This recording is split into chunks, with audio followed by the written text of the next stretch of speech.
Hello friends, எல்லாருக்கும் வணக்கம். உங்கள் எல்லாருக்குமே தெரியும் பீஷ்மர்னா யாருன்னு. பீஷ்மர்னா யார்? அஸ்தினாபுரத்தோட ஒரு காவலாளி, அஸ்தினாபுரத்தோட குலரட்சகன். அது மட்டும் இல்லாமல் அவரை வெல்வதற்கு யாராலும் முடியாது. அப்படிப்பட்ட சக்தி வாய்ந்த இந்த பீஷ்மர் பல்வேறு சாகசங்களை செஞ்சு பல்வேறு வீரர்களை வெற்றி பெற்றிருக்காரு. மகாபாரத போரில் இவரோட பங்கு அளப்பரியா விஷயமா இருந்துச்சு. இவரை வின் பண்ணுறதுக்கு 10 நாள் ஆயிடுச்சு கிட்டத்தட்ட, பாண்டவர்களுக்கும் சரி கிருஷ்ணனுக்கும் சரி. ஆனால் கிருஷ்ணனை கோவப்பட்டு தன் சக்கர யுத்தத்தை எடுத்து இவரை கொல்ல ட்ரை பண்ணார். அப்படி இருக்க இந்த பீஷ்மர் அவ்வளோ பெரிய ஆளா, அவ்வளோ பெரிய சக்தி வாய்ந்தவரா? அவர் சக்திக்கு என்ன காரணம் அப்படின்னு பார்த்தோம்னா, இவர் தந்தை கிட்டேருந்து வரம் வாங்கியிருக்காரு. அந்த என்ன வரம் அப்படின்னு பார்த்தோம்னா, சாகா வரம், விருப்ப மரணம் அப்படிங்கிற வரத்தை வாங்கியிருக்காரு. நான் எப்போ நினைப்போனோ அப்போ மட்டும்தான் எனக்கு மரணம் வரும் அப்படிங்கிற ஒரு சிறப்பு வரத்தை அவர் தந்தை மூலமாக அவர் பெற்றிருக்காரு. அதனால பீஷ்மரான அவரை வெல்வதற்கு இந்த உலகத்தில் எவரும் இல்லை அப்படிங்கிற வாசகத்தை அவரே சொல்லியிருக்காரு. அப்படிப்பட்ட இந்த பீஷ்மர் பல்வேறு சூழ்ச்சிகளை செஞ்சிருக்காரு, பல்வேறு விஷயங்களை செஞ்சிருக்காரு. அது அவர் சைடுக்கு தர்மமாக இருக்கும், ஆப்போசிட் சைடுக்கு அதர்மமாக இருக்கும். அப்படி இருக்க இந்த பீஷ்மர் செய்த ஒரே ஒரு தவறுனால இவர் குருவான பரசுராமர்கிட்டே இவர் போர் புரிய வேண்டியது இருந்துச்சு. பரசுராமருக்கு இவருக்கு போர் வந்துச்சு. அந்த போரில் பரசுராமர் இவர் வின் பண்ணாரா, இல்லை பரசுராமர் இவரை தோக்கடிச்சாரா அப்படிங்கிற விஷயத்தை நம்ம இந்த வீடியோவில் ஃபுல்லாக பார்ப்போம். நண்பர்களே, வாங்க. வாழ்க வளமுடன். அனைவருக்கும் தமிழ் வணக்கம். டிங் டிராகன் யூடியூப் சேனல் வாயிலாக உங்கள் அனைவரையும் சந்திப்பதில் மிக்க மகிழ்ச்சி. நம்ம இந்த வீடியோவில் பரசுராமருக்கும் பீஷ்மருக்கும் நடந்த ஒரு உண்மையான சண்டையை பற்றி இந்த வீடியோவில் ஃபுல்லாக பார்ப்போம் போகிறோம். நண்பர்களே, வாங்க. நீங்கள் இப்போ தான் என் சேனலை பார்க்குறீங்கன்னா தயவு செஞ்சு சப்ஸ்கிரைப் செய்யுங்க, கூட இருக்கிற பெல் பட்டனை ப்ரெஸ் செய்யுங்க. அப்போ தான் நான் வெளியிடுற எல்லா வீடியோவும் உங்களுக்கு நோட்டிஃபிகேஷனாக உடனுக்குடனே சேரும். வாங்க வீடியோக்குள்ளே போகலாம். இப்போ பீஷ்மரோட பெருமையை பற்றி பார்த்தோம். இப்போ பரசுராமரோட பெருமையை பற்றி பார்க்க போகிறோம். பரசுராமர் யார்? அந்தன குலத்தில் பிறந்தவர். அது மட்டும் இல்லாமல் சத்திரியர்களை குண்டோடு அழித்தவர். ஆணவம் கொண்ட சத்திரியர்களை தன் தந்தையின் மரணத்திற்கு பழித்திருப்பதற்காகவும் தன் ஏற்ற சபதத்தை நிறைவேற்றும் என்பதற்காகவும் பல்வேறு வீரர்களோட போர் புரிஞ்சு பல்வேறு வீரர்களை இவர் கொத்தா கொண்டு குவிச்சிருக்காரு. 21 தலைமுறை சத்திரிகளை குண்டோட கைலாசம் அனுப்பியிருக்காரு. அது மட்டும் இல்லாமல் இவர் தீவிர சிவபக்தன். சிவனிடமிருந்து பல்வேறு அஸ்திரங்களை பெற்றிருக்காரு. உதாரணமாக சிவபெருமானிடமிருந்து இவர் பாசுபத அஸ்திரமும், நாராயணனிடமிருந்து இவர் நாராயண அஸ்திரமும், பிரம்மரிடமிருந்து பிரம்மாஸ்திரமும் பெற்றிருக்காரு. திருமூர்த்திகளிடமிருந்து 3 அஸ்திரத்தை பெற்ற ஒரே ஒரு மகாரதி அப்படின்னு பார்த்தோம்னா அது பீஷ்மர் மட்டும்தான். அதாவது பீஷ்மரோட குருவான பரசுராமர் மட்டும்தான். இந்த உலகத்தில் 2 பேர் தான் மகாரதி. அது யாருன்னு பார்த்தோம்னா, இந்த திருமூர்த்திகள் அஸ்திரத்தை யார் வச்சிருக்காங்களோ, அது மட்டும் இல்லாமல் 12 அதிமகாரதிகளோட போர் புரிகிறாங்களோ அவங்க மட்டுமே மகாரதியாக கருதப்படுவாங்க. அப்படிப்பட்ட இந்த மகாரதி இந்த உலகத்தில் 2 பேர் தான் சொன்னோம். அது யாருன்னு பார்த்தோம்னா, ஒன்று பரசுராமர், இன்னொன்று ராவணனோட மகனான மேகநாதன். இப்படி 2 மகாரதிகள் மட்டும்தான் இருக்காங்க. இப்படி இருக்கும்பொழுது பீஷ்மர் ஒரு சாதாரண அதிமகாரதி தான்.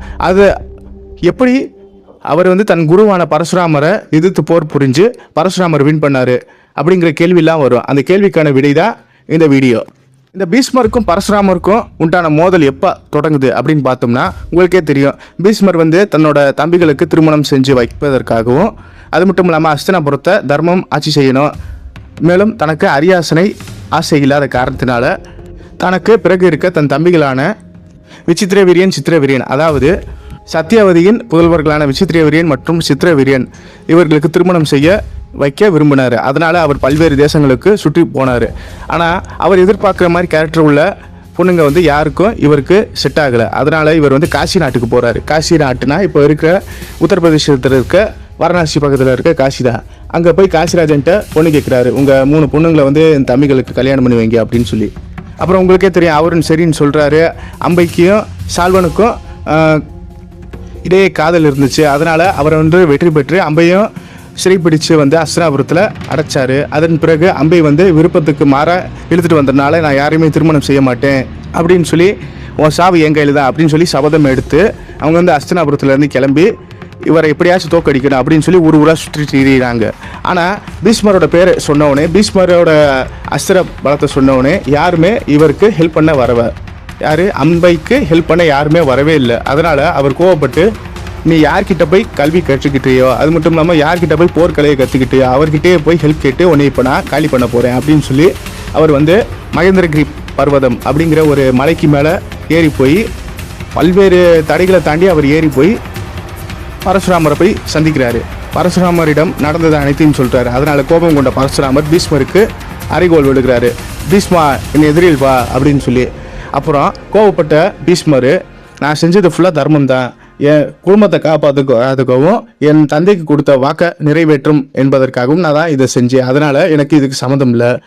உங்கள் சொல்படி தான் கேட்டு இத்தனை வருஷமாக நடந்து கொண்டிருக்கிறேன் குருவே அப்படின்னு சொல்லி என்னவோ சொல்கிறாரு. ஆனால் பீஷ்மர் சொல்கிற சமாதானம் பரசுராமருக்கு ஏற்கும் கொள்ளும்படியாக இல்லவே இல்லை. அதனால் 2 பேருக்கும் இடையே வாக்குவாதம் முற்றி போய் போற ஆரம்பிக்குது. அதனால் என்ன நடக்குது அப்படின்னு பார்த்தோம்னா பீஷ்மருக்கும் பரசுராமருக்கும் இடையே போர ஆரம்பிக்குதுன்னு சொன்னேன். அந்த போர் வந்து 22 நாள் நடக்குதுன்னு சில பேர் சொல்லுவாங்க. சில பேர் யுகங்கள் கடந்து நடக்குது அப்படின்னு சொல்கிறாங்க. சில பேர் 1 வருஷம் ஃபுல்லாக நடக்குது அப்படின்னு சொல்லுவாங்க. சில பேர் வந்து பருவநிலை மாற்றத்துக்கு ஏற்றவரை நடக்குதுன்னு அப்படின்னு சொல்லுவாங்க. இது இப்படி. ஆனால் அவங்க இடையில இருக்கிற போர் வந்து நடந்து கொண்டே இருக்கிறது. வந்து அவங்க வந்து வெயில் காலத்துலேருந்து ஆரம்பிக்கிறாங்க போரை.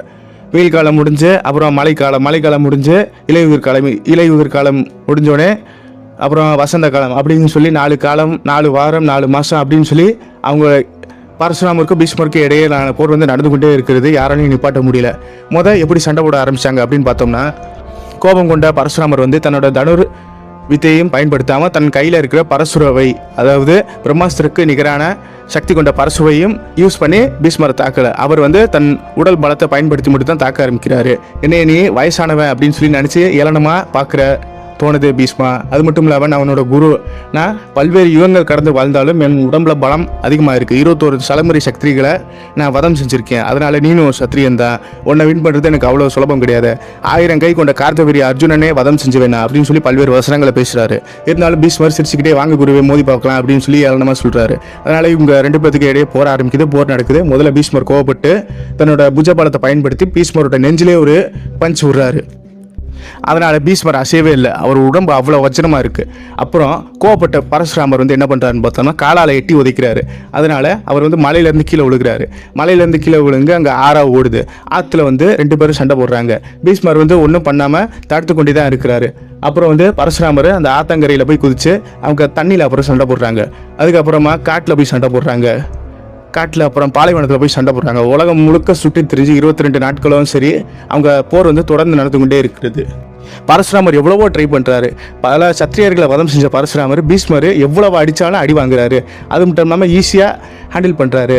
ஆனால் பீஷ்மர் ஒரு அடி கூட அவரை அடிக்கலை. இருந்தாலும் ஒரு பிளாக் பண்ணுற மாதிரி ஒரு தடுத்து அவரை தள்ளி விட்டால் போதும் பரசுராமர் விழுகிறார். அவ்வளோ பவராக வந்து பீஷ்மர் வந்து பரசுராமர் தாக்குறாரு. ஆனால் தாக்குற மாதிரி கிடையாது, தாக்குற மாதிரியும் கிடையாது. அது வந்து அப்படியே சமரசமாக போயிட்டே இருக்குது. இப்படி சண்டை 2 பேத்துக்கும் நடந்து கொண்டே இருக்கிறது. அதனால் கொஞ்சம் டயர்டான 2 பேரும் என்ன பண்ணுறாங்கன்னா வாழை எடுத்து சண்டை போடுறாங்க. வாழை எடுத்து சண்டை போடும்போது அந்த வாழை வச்சு கையில் காலில் அப்புறம் நெஞ்சில் அப்படின்னு சொல்லி பல்வேறு இடத்துல கோடு போட்டுக்கிறாங்க. நெக்ஸ்ட்டு ஈட்டியை வச்சு சண்டை போடுறாங்க. அங்கேயும் காயம் வருது, ரத்தம் வருது. நெக்ஸ்ட்டு கதாயுத்தத்தால் சண்டை போடுறாங்க. கதையும் உடஞ்சி போகுது. கோடாரியை வச்சு சண்டை போடுறாங்க, முடியலை. இறுதியாக கோபப்பட்ட பீஷ்மர் என்ன பண்ணுறாரு அப்படின்னு பார்த்தோம்னா, நம்ம குருவை எப்படியாச்சும் நம்ம தோக்கடிக்கணும், இல்லைனா நம்ம இப்படியே சண்டை போட்டுக்கிட்டு இருந்தால் அஸ்தினாபுரத்தை பார்த்துக்க முடியாது, நம்மளை ஏளனமாக பார்ப்பாங்க அப்படின்னு சொல்கிறாரு. பல்வேறு பேரை வின் பண்ணனா இந்த அந்தனர்கிட்ட தோற்று போகிறது அப்படின்னு சொல்லி பீஷ்மருக்குள்ளே ஒரு ஸ்பார்க் வந்துச்சு. அப்புறம் கோவப்பட்ட பீஷ்மர் வந்து என்ன பண்ணாருன்னா அவர் வந்து பரசுராமர் தாக்குறாரு. ஆனால் பரசுராமர் அந்த தாக்குதலை சமாளிக்க முடியல. அதனால் கோவப்பட்ட பரசுராமர் என்ன பண்ணுறாரு அப்படின்னு பார்த்தோம்னா தன்னோட கையில் இருக்கிற அந்த பரசுவை எடுத்து பீஷ்மரை தாக்க பார்க்குறாரு. அதை வந்து வச்சு பீஷ்மரை வந்து வதம் பண்ணணும் அப்படின்னு பார்க்குறாரு. அதனால் இவருக்கும் என்ன பண்ணுறதுன்னு தெரியாமல் கையில் இருக்கிற பிரம்மாஸ்திரத்தை எடுத்து செலுத்துறாரு.